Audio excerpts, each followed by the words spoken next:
Hello dear aspirants, ఇది RRB జేఈలో వచ్చినటువంటి some shift 2లో వచ్చినటువంటి ప్రాబ్లం అండి. స్క్వేర్ రూట్ ఎలా ఫైండ్ అవుట్ చేయాలనేది అడిగారండి. డియర్ ఆస్పిరెంట్స్ చూసుకుంటే కనుక దీనికి స్క్వేర్ రూట్ ఫైండ్ అవుట్ చేయాలండి. అండర్స్టాండ్? సో మనం ఎల్సిఎం చేసుకున్నా పర్లేదు, లేదా ఇలా జస్ట్ క్రాస్ మల్టిప్లై చేసినా పర్లేదండి. a to the power of 4 plus b to the power of 4 plus 2a square b square గా రాసుకోవచ్చా లేదా? ఖచ్చితంగా రాసుకోవచ్చు. మరి డినామినేటర్లో ఏముంటుంది అంటే ఖచ్చితంగా ఏ స్క్వేర్ బి స్క్వేర్ ఉంటుందండి. దీనికి ఏం ఫైండ్ అవుట్ చేయాలంటే స్క్వేర్ రూట్ ఫైండ్ అవుట్ చేయాలండి.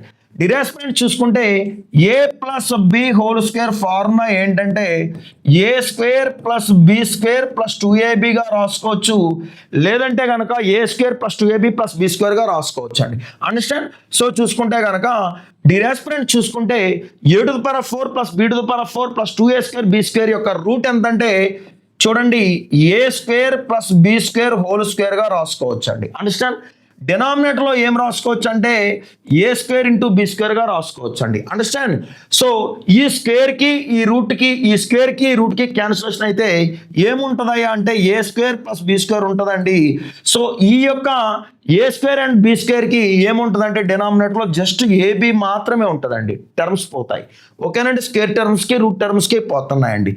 చూడండి ఇక్కడ చూసుకుంటే ఏ స్క్వేర్ బై ఏబి ఏమవుతుందంటే చూడండి ఏ బై బి అవుతుందండి. ఏ స్క్వేర్ బై ఏబి ఏమవుతుందండి? జస్ట్ ఏ బై బి అవుతుందండి. అట్లాగే చూసుకుంటే బి స్క్వేర్ బై ఏబి ఏమవుతుందంటే జస్ట్ బి బై ఏ అవుతుందండి. కారణం ఏంటంటే ఇక్కడున్నటువంటి ఏకి క్యాన్సిలేషన్ అయితే ఏ బై బి అయింది. ఇక్కడ రెండు బీలు ఉన్నాయి కాబట్టి ఒక బి క్యాన్సిలేషన్ అయితే ఏబిలో బి క్యాన్సిలేషన్ అయితే ఏ ఉంటుందండి. సో ఓవరాల్గా a by b plus b by a అనేది రూట్ వాల్యూ అండి. దీని యొక్క ఆప్షన్ ఏంటంటే 4th ఆప్షన్ అండి. Understand dear friends?